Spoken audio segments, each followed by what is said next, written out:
तो आप सभी को क्रांतिकारी प्रणाम दोस्तों। आंदोलन का 33वां दिवस और देखिए आज हमारे साथ वापस कौन आया है, दादी माँ। जी हाँ, आप अपनी आंखों को यकीन कर लीजिए, दादी माँ कहीं बाहर गई हुई थी, दौरे पे वापस आ गई है। आप उनको सुनने के लिए बेताब हो रहे थे, तो आइए आपको लेके चलते हैं। ओवर टू यू दादी माँ। सबको मेरा बड़ों को प्रणाम, छोटों को आशीष। और वास्तव में मुझे भी बहुत ज़्यादा वो हो रहा था कि मैं धरना स्थल पर नहीं पहुंच पा रही हूं, क्योंकि कुछ परिस्थितियां कभी कभी ऐसी आती हैं त्योहारों में कि जाना ही पड़ता है। इसलिए मुझे मजबूरी में जाना पड़ा। और लेकिन मुझे धरना स्थल की बहुत याद आ रही थी, और उन बच्चों की जिनके लिए मैं यहाँ रोज़ सोचती हूँ आऊँ और इनका पूरा सपोर्ट करूँ करके, उनकी बहुत ज़्यादा मुझे वो हो रही थी परेशानी। तो जैसे ही फिर जल्दी मैंने अपना काम निपटाया और मैं यहाँ आके सीधे आपके पास पहुँच गई हूँ। तो आज मैं सर्वप्रथम पुरुष प्रधान देश में महिला दिवस पर, पुरुष प्रधान देश में, एक बार और रिपीट करें, पुरुष प्रधान देश में महिला दिवस पर महिलाओं का हार्दिक अभिनंदन करती हूँ। मैं ये इसलिए कह रही हूँ क्योंकि हमारा देश जो है वो पुरुष प्रधान है।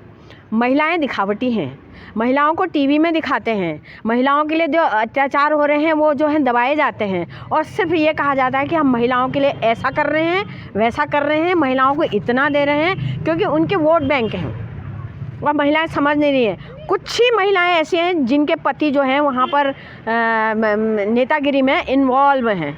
उनकी महिलाओं के लिए तो ये देश ज़रूर बना है, लेकिन जो सीधी सादी महिलाएँ जो सबके हितों के लिए आगे बढ़ रही हैं, जो सबका भला सोचती हैं और जो सोचते हैं कि महिलाओं का जो है इतना अत्याचार न हो, उनको फ्रिज में न दबाया जाए, उनको फ्रिज में काट के न डाला जाए, और अंकिता जैसे हत्याकांड न हो, और ऐसे बदमाश जो दुनिया भर के गुंडे न भरे हों, ऐसा हम चाह रहे थे। लेकिन ये महिला दिवस में ऐसे ही लोग भरे हुए हैं, तो क्या करा जाए। इसलिए मैं पुरुष प्रधान देश कह रही हूँ इसको। तो आप समझ सकते हैं मेरी भावनाओं को कि मैं किस लिए कह रही हूँ।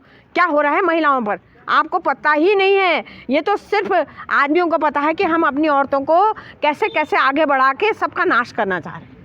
जो वास्तव में महिलाएं हैं, वास्तव में जो लड़ सकते हैं महिलाओं के लिए, जो महिला अत्याचार के लिए लड़ सकते हैं, उनको इन गंदे नेताओं ने उनकी आवाज़ दबा रखी है।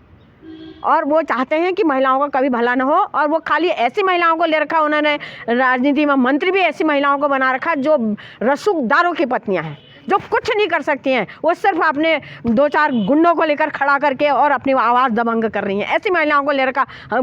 और न्याय देखो, एक महिला को न्याय नहीं मिल रहा है, और कहते हैं हम न्याय दिला रहे हैं, न्याय का पाठ पढ़ा रहे हैं। दुनिया भर में ये उन्होंने महिला आयोग बना रखा है, महिला थाना बना रखा है, महिलाओं के NGO बना रखी हैं, पर क्या है, सब बिके हैं। मेरे से पूछो, मैं बताऊंगी क्या होता है। अगर कभी हिम्मत है किसी ऐसी दबंग महिलाओं को खड़ा करके पूछने का कि आप कितना अत्याचार कर रहे हैं महिलाओं पर करके, अगर हिम्मत होती तो आज उस बदमाश को, जैसे योगी जी ने इन बदमाशों को जो भूमाफिया ये तो भू खनन माफियाओं से भी ज़्यादा बढ़कर जिन्होंने एक बच्चों की हत्या कर रखी है, ये तो बहुत बड़ा जघन्य कांड है। ये तो तब भी भूमाफिया जो योगी जी ने ये कर रखे हैं, दिखा रखे हैं, बंद कर रखे हैं, हिम्मत रख रखी है, उनको तो सही कर रखा। लेकिन ये जो चोर डकैत हमारे वहाँ ये राजनेता बने हुए हैं, ये क्या कर रहे हैं, ये तो महिलाओं को खा रहे हैं, ये इन बदमाश मंत्रियों को बचा रहे हैं। तो इसलिए मुझे महिला दिवस में इतना बुरा, इतना रोना आता है कि महिलाओं का नाश करके, महिलाओं को आगे बढ़ा, महिलाओं को खुश टीवी में करके, उनके संग अत्याचार करके, और ये सोच रहे हैं कि हमारा वोट बैंक जो है वो बढ़ जाए। इसलिए ऐसा है कि सब महिलाओं की हिम्मत तो है नहीं, क्योंकि वो पुरुषों के आगे तो दबी हुई हैं। उन चाहे शराब पी के हुड़दंग मचाएं, चाहे घर को ख़त्म कर दें, चाहे अत्याचार कर दें, चाहे महिलाओं को सुसाइड करने के लिए मजबूर कर दें, कुछ भी कर दें, तो वो तो पुरुष प्रधान। इसलिए मैं कह रही हूँ हमारा देश पुरुष प्रधान है। किसी दबंग महिलाओं को लाने की इनकी हिम्मत नहीं है। ये इनके तो खटिया खड़ी हो जाएगी, इनके छठी का दूध याद आ जाएगा। एक नंबर 1 बात। नंबर 2 बात, ये जो इन्होंने पेपर करा रखे हैं, ये तो इन्हीं के बच्चे निकलने वाले हैं। मानी हुई बात है, इन्होंने पेपर आउट कर रखा है। ये या तो ब्यूरोक्रेट्स के होंगे, या फिर ये मंत्रियों के बच्चे होंगे, या फिर ये भैया जो इन्होंने बड़े बना रखे हैं उनके। और मैं महिला सशक्तिकरण वाली नेता से, जो मंत्री है हमारी, उससे बिल्कुल नाखुश हूँ। वो उन्होंने 2 गुंडे अपने संग रख रखे हैं जो किसी महिलाओं को नहीं मिलने देते हैं, और महिलाओं के संग सबसे अत्याचार कर रही हैं वो। मैं एक मिले, मुझसे बात करें, मैं आमना सामना करने को तैयार हूँ। हिम्मत है। आज मेरी ये उम्र हो गई है, ये तो छोटी बच्चे है मेरे सामने।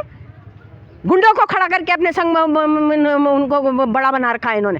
किसी महिला की मदद नहीं कर रखी है। दूसरी बात, ये जो आंदोलन में बच्चे आ रहे हैं, इनके पोस्टर बैनर फाड़ के इनको क्यों नहीं वो करने दे रहे हैं, इनकी क्यों फाड़ रहे हैं, उनको नोटिस क्यों दे रहे हैं, उनकी बात क्यों नहीं सुन रहे हैं? वो क्या गलत कह रहे हैं, क्या गलत कह रहे हैं? वो कह रहे हैं कि CBI जांच करो। काहे की डर है आपको? डर काहे की है? यही डर है कि मेरे बच्चे नहीं निकलेंगे, बस, और तो कुछ डर नहीं है ना। तो मैं ये 2-3 बात आज मैं कहना चाह रही हूँ। महिला दिवस के उपलक्ष्य में पुरुष दिवस मना रहे हैं ये नेता लोग और महिलाओं का नाश मार रहे हैं। ये मैं फिर से कह रही हूँ, बार बार कह रही हूँ, किसी महिला को हिम्मत है जो मंत्री है मेरे सामने बात करे, अगर है वो देखे उत्तराखंड राज्य कैसी किस औरत ने बनाया, कैसे बनाया। मैं तो बनाया है, मैं तो उत्तराखंड राज्य आंदोलनकारी हूँ। कोई नहीं है मेरी तरह ऐसा जो ऐसे बोल सके साफ साफ है। सारे पैसे इकट्ठे करके सारे घर भर रखा और बदमाशों को बड़ा बना रखा है। ये बहुत गंदा राज्य बना दिया इन्होंने, लूटने का राज्य बना, क्योंकि उत्तराखंड राज्य इन्होंने लड़ाई नहीं, देखा ही नहीं उत्तराखंड, और इन्होंने खाने कमाने का उत्तराखंड बना दिया। बहुत गंदी बात है ये। और मैं इन्हीं विचारों के साथ आज मैं यही बातें कहना चाहती हूँ। पुरुष प्रधान देश में महिलाओं की बेइज्जती हो रही है और मैं इन्हीं इसी वाणी से आज मैं ये भाषण समाप्त करती हूँ। फिर कल बताऊँगी जब महिला दिवस पर और मेरी गोष्ठी हो। चलिए, धन्यवाद। वीडियो अग्रसारित करने का कष्ट करें।